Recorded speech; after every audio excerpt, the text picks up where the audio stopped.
Hello and welcome to another update video about the RUNE chart. On the RUNE chart, we are observing two scenarios. We are observing the yellow wave count, which suggests that a top in an ABC correction has been made here on the, when was it, 17th of August, 18th of August, or 18th of August high at around $2, yeah, that was the top in a three-wave move. So it's only three waves up. So it leaves a lot of room for interpretation. But for me at the moment, this could easily be an ABC structure and then follow the move down, in a wave 5, in a 5-wave move to basically new bear market lows.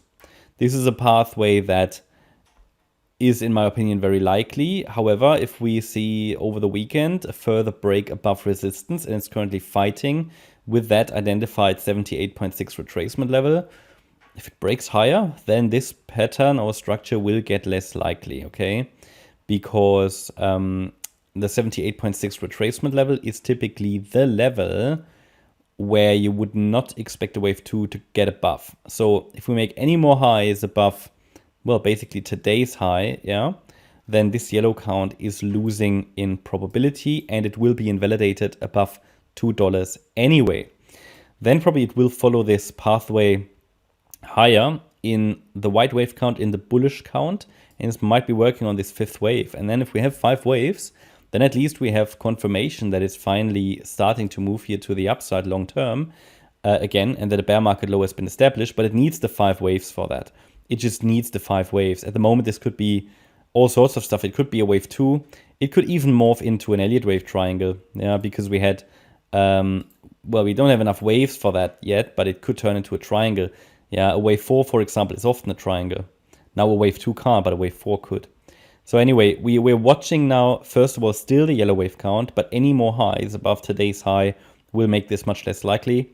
And the white wave count here, which would be a wave 5, but probably would have to be an ending diagonal, could be unfolding. As soon as we have 5 waves complete, we can formulate a, you could say, more, or let's say high quality setup actually, because that would then be a decent 5-wave move on a decent time frame, which we can call a wave 1.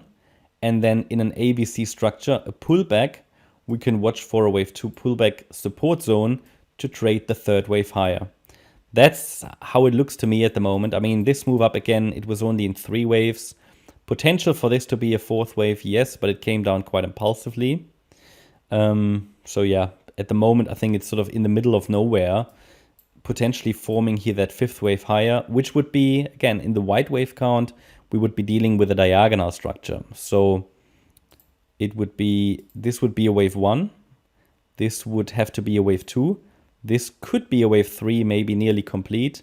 Then it should do a wave 4 and one more high in a wave 5 to complete wave 5 of 1. This is the pathway such a diagonal structure would take. As you can clearly see, hopefully, this wave 1 is a 3-wave move. So that's why I would only consider it as ending diagonal. Then we've got the wave 2. The wave 3 is also a 3-wave move. Could still get a few squiggles higher though. And then if we get a wave 4 maybe over the weekend, then next week we could get the wave 5. But it really depends on its ability to hold a wave 4 now, when it comes down and does a pullback. So what I'll do now, to keep it a bit simpler, I'll just show the 78.6 Fib level as key resistance, and I will show the relevant support level for a wave 4. So relevant support for the wave 4, just so that you know, if this level breaks, we have to deem the white wave count unlikely, okay? So at the moment, we are dealing here with the golden ratio, so the 61.8 retracement. That's typically the level that you would call the maximum for this wave 4. So it's $1.62, which means that, in simple words, against $1.62, the focus could be on higher for anybody who's looking for upside. But obviously, the reward to risk rate, I mean, this is just like the last move up then, probably in this wave 5 of 5. Until then, if we break below that level, the yellow wave count could come down in the third wave. That's how I see it at the moment. We've got resistance at $1.88. We're currently fighting with that. And support, micro support at $1.62. So against the $1.62 level in the white wave count, the price could form the fifth wave over diagonal. But first of all, it needs to pull back in the fourth wave and then move up in the fifth anyway as a result, if it can hold support.